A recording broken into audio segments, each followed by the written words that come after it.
अतीक साहब ने क्या क्या नहीं किया इनके लिए, बदनामगी मोल ली इनके लिए, सत्ता दिलाई इनको और उनको जेल में डाल दिया गया। आजम खान जेल में है, क्या मुकदमा आजम खान पर, किस लिए जेल में डाला गया, कोई नहीं बोलेगा। मेरे अजीज दोस्तों और बुजुर्गों, मैं आपसे सिर्फ यही गुजारिश करने आया हूं कि इस चुनाव में आने वाले विधानसभा के असेंबली के इंतखाबात में उत्तर प्रदेश के मुसलमानों को अपना हिस्सा लेना है। आपको अपना हिस्सा लेना है और हिस्सा लेकर रहेंगे इंशाअल्लाह ताला। नहीं, ये जो लंबा आदमी है, शेरवानी टोपी पहना, इसकी बात का यकीन मत करो, इसकी बात का यकीन मत करो। और फिर किसकी बात का यकीन करेंगे? वो अखिलेश यादव, समाजवादी पार्टी, मुजफ्फरनगर का फसाद हुआ, इंसाफ नहीं कर पाए। वो समाजवादी पार्टी जो सरकार में थी, स्लॉटर हाउसेस के लाइसेंस दे सकती थी, लाइसेंस नहीं दिया। वो समाजवादी पार्टी जो मुसलमानों से रिजर्वेशन का वादा किया, नहीं किया। आप किसकी बात का भरोसा करेंगे? हां, मुसलमान जीत सकता जरूर है, मगर आपका नेता नहीं बन सकता, आपका लीडर नहीं बन सकता। आपको अपना लीडर बनाना है। आपने सुना अभी कि हमारे भाई अतीक साहब गुजरात अहमदाबाद की जेल से अपना दर्द भरा पैगाम आप तक पहुंचा रहे। हमारी बहन अपने शौहर का दर्द भरा पैगाम आपको पढ़कर सुना रही है। क्या किया इन्होंने? अतीक साहब ने क्या क्या नहीं किया इनके लिए, बदनामगी मोल ली इनके लिए, सत्ता दिलाई इनको और उनको जेल में डाल दिया गया। आजम खान जेल में है, क्या मुकदमा आजम खान पर, किस लिए जेल में डाला गया, कोई नहीं बोलेगा। मेरे अजीज दोस्तों और बुजुर्गों, मैं आपसे सिर्फ यही गुजारिश करने आया हूं कि इस चुनाव में आने वाले विधानसभा के असेंबली के इंतखाबात में उत्तर प्रदेश के मुसलमानों को अपना हिस्सा लेना है। आपको अपना हिस्सा लेना है और हिस्सा लेकर रहेंगे इंशाअल्लाह ताला। ये लड़ाई मंजलिस की हिस्सेदारी की है, ये लड़ाई हमारी भीख की मांगने की लड़ाई नहीं है। हम अखिलेश यादव के बगल में ठहर कर फोटो लेने के मोहताज नहीं है। हमको तुम्हारे फोटोओं की जरूरत नहीं, हमको हमारा हक चाहिए और हम हक लेकर आएंगे इंशाअल्लाह ताला। यकीनन बीजेपी को हराएंगे, किसने कहा नहीं हराएंगे? अभी हम सुन रहे थे कि मीडिया के लोगों ने हमको मैसेज भेजा कि उत्तर प्रदेश में किसी जगह पर नरेंद्र मोदी देश के वजीर आजम ने कहा कि गंगा एक्सप्रेसवे से सबको फायदा पहुंच जाएगा। गंगा एक्सप्रेसवे से भारत के प्रधानमंत्री ने कहा कि गंगा एक्सप्रेसवे से सबको फायदा पहुंच जाएगा, इतने 1000 करोड़ की मंजूरी दी। नरेंद्र मोदी जी मीरठ शहर में ट्रैफिक का प्रॉब्लम हल नहीं कर सके, वो गंगा एक्सप्रेसवे बनाएंगे, गंगा एक्सप्रेसवे बनाएंगे। कितना लंबा लंबा छोड़ते हैं। बिजली बंबा बाईपास मीरठ का मोदी जी कब से बन रहा है? अखिलेश के जमाने से चल रहा है, वो मुकम्मल नहीं हुआ। मोदी जी बोल रहे गंगा एक्सप्रेसवे बना दूंगा मैं। आज आप देखते हैं कि वजीर आजम बीजेपी के दौर में आज महंगाई आसमान को छू रही है। 14% इन्फ्लेशन रेट है। जीएसटी साबुन से लेके बनियन तक जीएसटी नरेंद्र मोदी लगा दिए। जीएसटी साबुन से लेके बनियन तक। और फिर जो लोग फिक्स डिपॉजिट में, पीपीएफ में इन्वेस्टमेंट किए, उनको क्या मिल रहा है वो सोच ले। जो मोदी के भक्त हैं, जो दिन रात मोदी मोदी करते हैं, मैं उनसे मुखातिब हूं, आपसे नहीं हूं। मैं उनको कह रहा हूं, शायद उनके कान में अगर मेरी बात पहुंच जाए तो उनके दिमाग के झाले साफ हो जाएंगे। और फिर खाना महंगा, तेल महंगा, और आमदनी कुछ नहीं है। पेट्रोल डीजल की कीमतें आसमानों को छू रही हैं।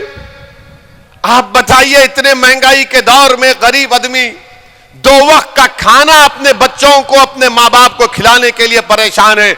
मगर मोदी जी क्या करें, मैं गंगा एक्सप्रेस से बना दूंगा, इतने 1000 करोड़ लगा दूंगा। अरे इन्फ्लेशन को कम कैसा करेंगे मोदी जी, कीमतें कैसा कम होगी वो बताइए ना। आपने बनियन पर जीएसटी, साबुन पर जीएसटी, आपने सब लगा दिया, क्या बचा बताइए। अब खाली सांस लेने पे जीएसटी लगना बाकी है। भारत के प्रधानमंत्री के पास इसका जवाब नहीं है। और फिर आजादी के बाद इतना फर्क आया है आमदनी के, इनकम इनइक्वालिटी में। अच्छे दिन की बात करने वाले कहां गए, बुरे दिन ही आ गए पूरे। नरेंद्र मोदी के पास इसका कोई जवाब नहीं है मेरे अजीज दोस्तों और बुजुर्गों। और फिर ये हां फेंकू है, मालूम मुझे,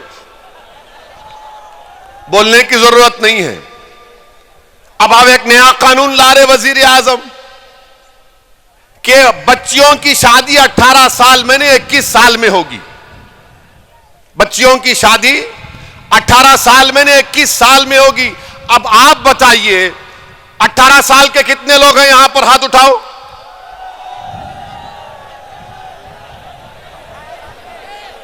यानी अब आप वोट डालेंगे ना, आप अपने पसंद के विधायक को वोट डालेंगे ना। और कानून आपको इजाजत देता है, बिजनेस आप शुरू कर सकते, आप कॉन्ट्रैक्ट भी साइन कर सकते। अब कानून यह भी कहता है कि अगर तुम्हारा दिल चाहा तो तुम किसी एक लड़की के साथ जिंदगी भी गुजार सकते। गुनाह नहीं है, कानून में गुनाह नहीं है। और कानून यह भी कहता है कि अगर तुम उससे ताल्लुकात पैदा करना चाहते हो, जिसका अंग्रेजी का वर्ड कह रहा हूं सेक्सुअल रिलेशनशिप, वो भी कर सकते। ये सब कर सकते, मगर मोदी जी बोले शादी नहीं कर सकते। हाय मोदी जी, आपको शादी से इतनी नफरत क्यों है? शादी जैसे इंस्टीट्यूशन से आपको इतनी घबराहट क्यों है? 18 साल में वोट डाल सकते। 18 साल, सुनिए, 18 साल में कोई ये तय करेगा कि देश का प्रधानमंत्री कौन होगा, उसको मालूम। किसको मेरठ में वोट डालना उसको मालूम, किसको नहीं डालना उसको मालूम, किसको हराना उसको मालूम, कौन दल्ला है उसको मालूम,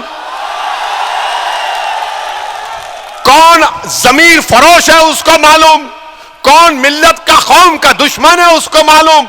मगर लड़की को भी मालूम, लड़के को भी मालूम, दोनों को मालूम। मगर मोदी जी बोल रहे शादी 21 में ही करना।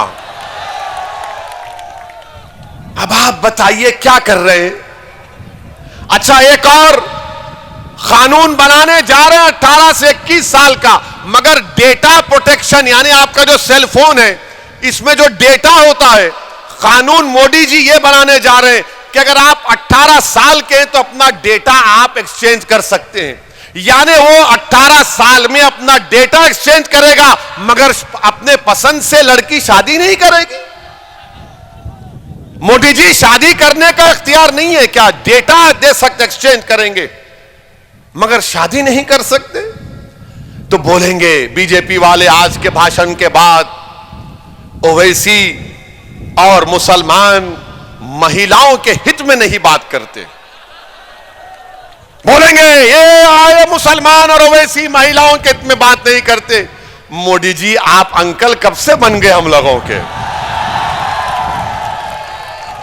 आप देखते होंगे कि किसी महल्ले में अंकल होता है, अंकल का काम कुछ नहीं होता, बैठे रहते खाली, ए चाय ला गरम गरम मारे, चाय एक सुट्टा मारे। अंकल बोलते वहां क्यों जा रहे तुम? अंकल हर चीज पूछते, क्या खाए, क्या पहना, आज इतनी रात देर से क्यों आए? अब ये अंकल कह रहे हैं कि शादी भी कब करना, क्या खाना तो शुरू हो चुका है, ये नहीं खाएंगे वो खाना चाहिए, ये इबादत करना चाहिए, वो इबादत नहीं करना चाहिए। अब ये पूरे बीजेपी के लोग अब शुरू हो जाएंगे टीवी पर 6 बजे से देखना आप, हमारा भड़काऊ भाषण अब हो गया।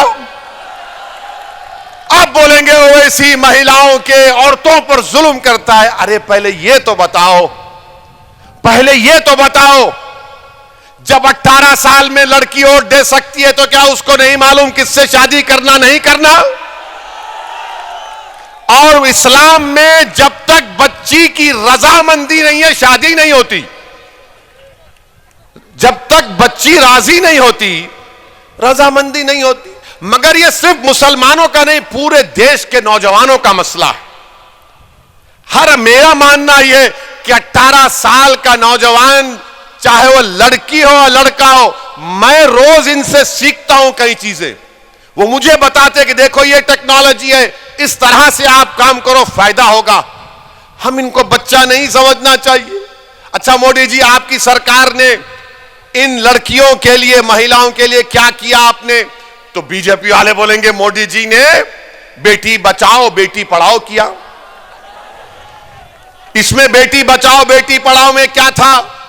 पार्लियामेंट की स्टैंडिंग कमेटी की रिपोर्ट यह कहती है कि 446 करोड़ इस बेटी बचाओ बेटी पढ़ाओ को दिया गया, जिसमें से माशाल्लाह नरेंद्र मोदी की सरकार ने मोदी की तस्वीर का ऐड देने के लिए 80% पैसे खाली मोदी की तस्वीर में खर्च दिए कि मोदी जी का ऐसा पोज, कभी ऐसा हाथ रख रहे हैं, कभी वहां हाथ रख रहे हैं।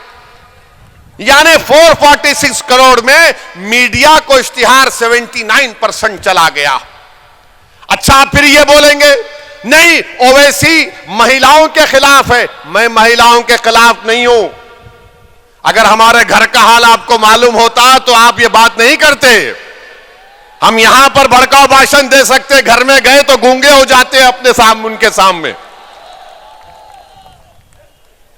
अब आपको मालूम होगा कि महिलाओं का भारत में काम में, वर्क में, लेबर फोर्स में, वर्क पार्टिसिपेशन में 2005 में 26% महिला काम करती थी। मोदी जी 2020 में सिर्फ 16%। क्यों कम हुआ? क्यों कम हुआ? इसके पास इनका कोई जवाब नहीं है। और फिर ये बोलते नहीं वेस्टर्न कंट्रीज में ऐसा हो रहा है। सुनो बीजेपी वालों, हम जानते, हम थोड़ा पढ़ लिख कर आए। अमेरिका में एक प्रदेश है जहां पर बच्चियों को 14 साल की उम्र में शादी की इजाजत है।